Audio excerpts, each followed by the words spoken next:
تفرقہ بازی ہے نا، یہ اس پہ عمل نہ کرنے کی وجہ سے ہے۔ قرآن کہہ رہا ہے وَاعْتَصِمُوا بِحَبْلِ اللَّهِ جَمِيعًا وَلَا تَفَرَّقُوا، فرقہ نہ بناؤ، اللہ کی رسی کو تھام لو، پھر فرقہ بن رہا ہے، اس کا مطلب قرآن میں تدبر نہیں ہو رہا، تدبر نہیں ہو رہا، اس کا مطلب جس مقصد کے لیے قرآن آیا وہ نہیں نہ ہوگا۔ بھئی قرآن مجسم ہدایت ہے، بھئی مجسم ہدایت ہے کہ نہیں ہے؟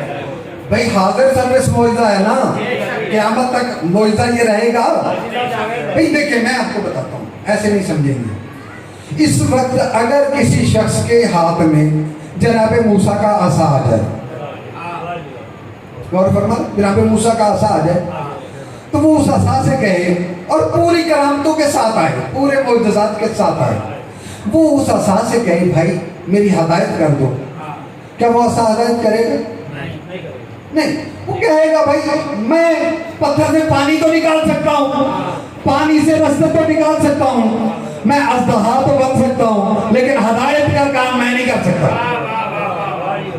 ناکہ سالے آ جائے، بہت بڑا معجزہ ہے، آ جائے، اس سے آپ کہہ دیں کہ بھئی ہماری ہدایت کرو، اس نے کہا نہیں نہیں، پورے شہر کو سیراب تو کر سکتی ہوں لیکن ہدایت کا کام میں نہیں۔ ہدایت کس نے کرنی ہے؟ ہدایت کرنی ہے قرآن نے۔ قرآن نے ہدایت کیسے کرنی ہے؟ قرآن نے بتانا ہے کہ ہادی ہوتا کیا ہے، ہادی ہوتا کیسے ہے۔ بابا ہادی رہبر رہنما ہوتا کون سا ہے؟ ہادی رہبر رہنما ہوتا وہ ہے جو اللہ بنائے، جو قرآن بنائے، وہ ہادی نہیں ہے جو ہم بنا رہے ہیں۔ ہمارے بنائے ہوئے ہادی اور اللہ کے بنائے ہوئے ہادی میں فرق ہے۔ ہم جو رہبر اور رہنما بناتے ہیں، جو ہم امام بناتے ہیں، اگر ہم اس کے پیچھے نماز نہ بھی پڑھیں تو ہماری ہو جاتی ہے۔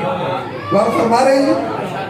نہ بھی پڑھیں تو نماز ہو جاتی ہے، لیکن جو اللہ نے رہبر اور رہنما بنایا ہے، اگر ہم اس کی نہیں مانتے ہماری کوئی عبادت نہیں ہوتی۔